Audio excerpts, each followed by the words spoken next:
Listen, I'm a little bit confused too. I want to know what Force is talking about going deep. What's he mean by that? Deep staging, he means. Okay. You dragster guys don't know anything about that, right? No, I was confused. Oh, what's he talking about? That's a funny car thing. Going deep. Yes, Mike, that's exactly right. It's a funny car thing. Us dragster drivers, we try and flicker the bulb. They try and flicker the other bulb. They put it in safety. That's enough. Yeah. I don't want to bash on my funny car brethren. They're good guys and gals. Going back to what you're saying about locking up, but most of the fans don't understand the car doesn't put the full power to the pavement till past half track. It's actually that's the point. You're still only, like you were saying with a pickup, let the clutch out. Well, it never lets it out all the way on the dragster until you're past half track, when then all the 5,000–6,000 horsepower actually goes to the rear tires. Yeah, exactly. And you know, that's what happens out there. We leave the start line with 4Gs, and then once we get to about 1.5 seconds, that's where we start pouring the coals to it. So you know, that's where it really starts biting into the track and getting going. So yes, you're absolutely right. We used to have 4.5 Gs. You better get some power. 4.5 Gs? What did I say? 5.5. Sorry. 4, yeah, 5. That's 5.5. Yeah, okay. Sorry, that's when we start pouring the coal. So we leave with 4, and then we pour 5.5 to it. I don't know. They're just numbers, you know. What goes better with a Vegemite sandwich, full throttle or Coca-Cola? See you down in that full throttle. Don't even mention Vegemite. No, I'm doing a Grubby's Garage on that next year. Oh, no. Oh, yeah. No, I'm going to cruise through the pits. I'm going to have a bit of Vegemite, and we're going to approach all the drivers and the crew chiefs and check their reaction to it. What about Grubby's Kitchen? We could start that news there. Grubby's Kitchen. Kitchen? No, come on, fellas. Grubby, I live in the garage. Grubby's Grill. Grubby, I know that Vegemite is very popular, especially on breakfast toast and everything in Australia.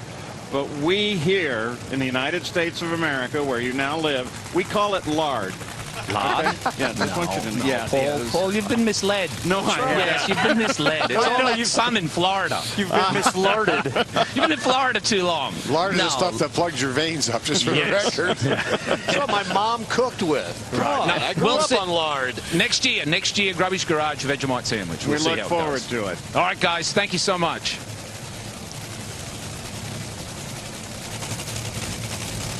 So we take it back up to the line.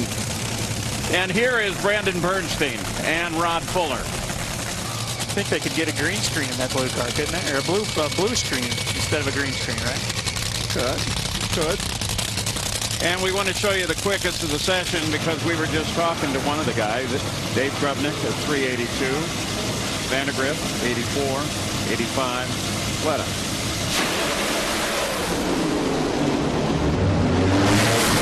Talking little points there. Let's see what Bernstein did. 382, 320 miles an hour. He is now third behind Larry Dixon. Fuller is in the top 12, sits at 10th. Well, that's what Brandon Bernstein's crew chief Todd Smith and Donnie Bender were looking for. They were in that 12th spot trying to, coming into this session, wanting to move in the top half, and they did it in a big way, getting into that number 3 slot with a nice pass right there. Yeah, that car's a heartbeat away from winning. It seems like he loses by a thread a bunch of times. It's tough. One-car team today. You've got teams with 2, 3, 4 cars. It just, the technology available is so much different. It really puts a lot of pressure on the single-car teams. Well, and he has been so close and has gotten some huge matchups, you know, so that's just, he's had a tough year. The win is coming. Reminder once again, the NHRA Full Throttle Drag Racing Series. We are in the countdown to the championship, the playoffs. Auto Plus Nationals, that's what it is. Reading, Pennsylvania is the place. Qualifying on the air 12:30 Saturday night. 12:30 Sunday morning if you want to be really particular. And the finals are Sunday at 7.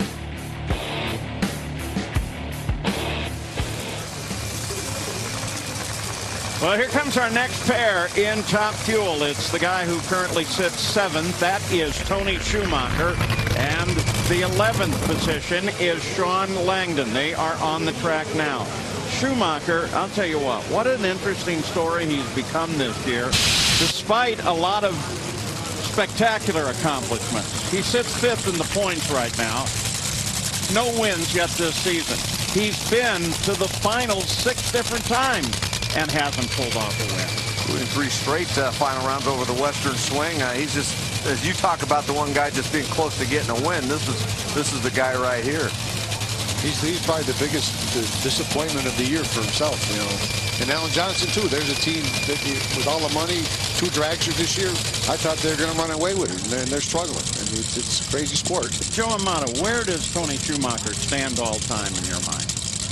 He's right at the top. I mean, you know, he came out of nowhere and just, you know, set the records. I mean, he had a great crew chief and a good team, but he did the driving. He held up when the pressure was there. When the choke was available, he didn't choke. So I got to give the kid a lot of credit. He can definitely drive that car when the time comes to drive it. What would you say about him this year? 5th in the points. You got a chance to get a championship still?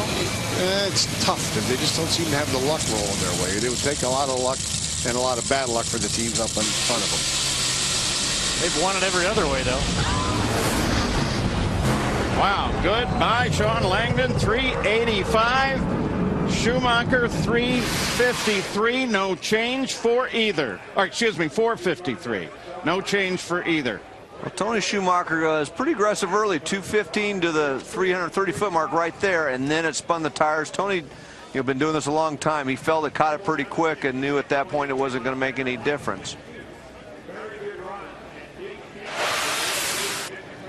Well, Brandon Bernstein is on the headset with us now at the top end. Brandon, Paul Page here with Mike Dunn, and Joe Amato is here with us as well. Dave Reith, John Kernan, and the stat guy, a cast of thousands. You got everybody. And we were You're in trouble now. Yeah.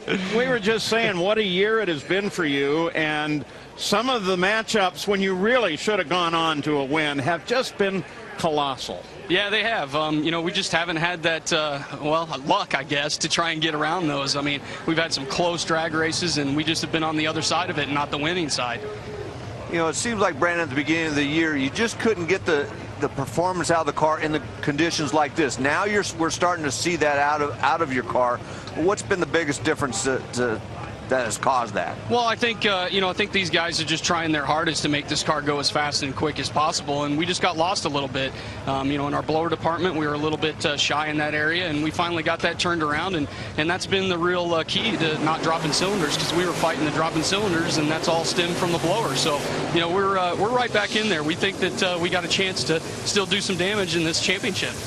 Brandon, that run quickest of the session put you up to 3rd in the standings right now, and you're sitting 6th in the points. So what is the game plan for the remainder of the season? Can you still run for a championship, or are you testing for next year? No, we think we can still run for a championship. I mean, we're a little ways out, but, we're just going to take it round by round. If we start, rattling off round wins and getting to the finals in the next, 3 races or whatever, then we got a shot maybe. So, it's just, it's going to take that, and we're really just focusing on trying to finish the season out, at least get a win, maybe a couple of wins, but that's our goal.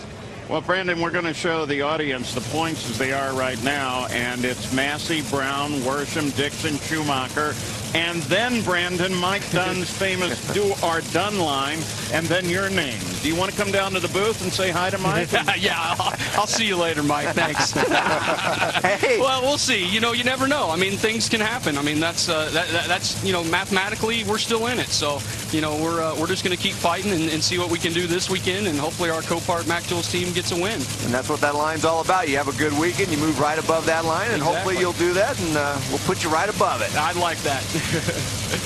Here's Antron Brown and Joe Worsham up on the line right now. It will be only Antron, 379. That's a track record speed, the 324 miles an hour, inching down toward that 377, which is the current national record in top fuel.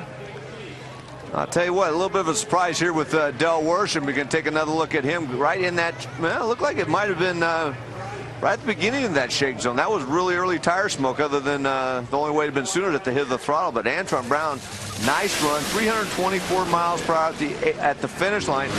Remember, to do that, the engine has to be in good condition. You cannot be hurting the engine early in the run, which we see teams do, to be able to run 324 miles per hour on the other end.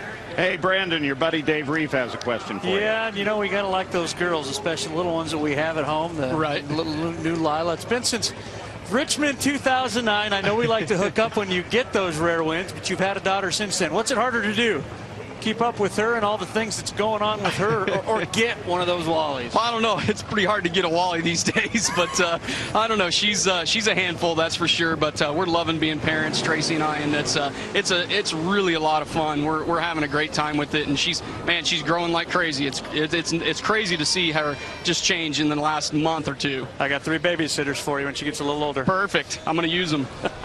Brandon, thank you very much. You got the final pair coming Thanks up. a lot. Good luck this weekend. You got it. See ya.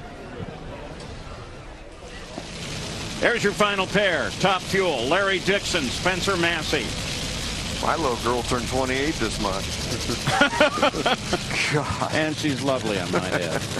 Larry Dixon didn't get down the track a week ago in the second round, racing the guy that we just saw, Brandon Bernstein. Spencer Massey, well, he's looking to get that #1 back. Hey, Larry Dixon was not happy about his race car last week, but he was happy about his football team, the Oakland Raiders, because they beat the New York Jets. I was a little bummed about that. You're selling that loud. Yeah, we talk football, me and Larry. He's a big Raider fan. Valium, how'd you get through that one? Exactly. What surprises me when you look at the numbers for Larry Dixon is only 1 race win in 2011. That was Bristol. Father's Day. 9 races ago, yeah. Father's Day. Father's Day is a given. We don't even count that one because that's basically a given that Larry Dixon's going to win on Father's Day since he became a father. He's amazing. He wins all the time on Father's Day. Yeah, he does. Exactly. He does.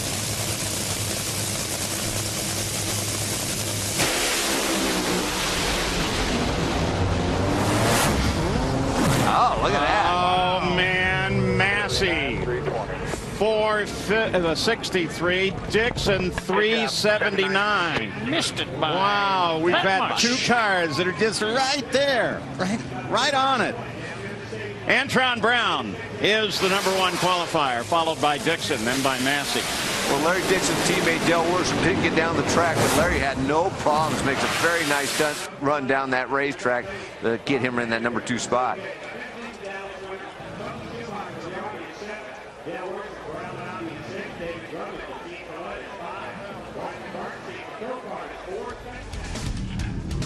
Here for you are the standings. Top Fuel qualifying after the second of 4 scheduled sessions. Antron Brown grabbing that #1 spot here at the last minute. Larry Dixon, Spencer Massey, Brandon Bernstein, Grubnick up there in 5th, followed by Dell, Tony Schumacher, and Bob Vandergrift. Number top 12 times carryover. Doug Collette, Hot Rod Fuller, Sean Langdon made a pair of 385s, and Dom Lagana in that 12th and final transfer position with a 387. Tight field there. And there is the group not qualified. Once again, not to throw a wet blanket on anything. If you're in the area, you want to come out. You want to see what's going on out here. But if they happen to get a rain out, that down to Bruce Litton at 16th, that's what's going to matter. That'll be your lineup. Joe Amato guaranteed at least 1 session tomorrow. And I believe in Joe Amato. We all do. The weathermen do not know what they're talking about.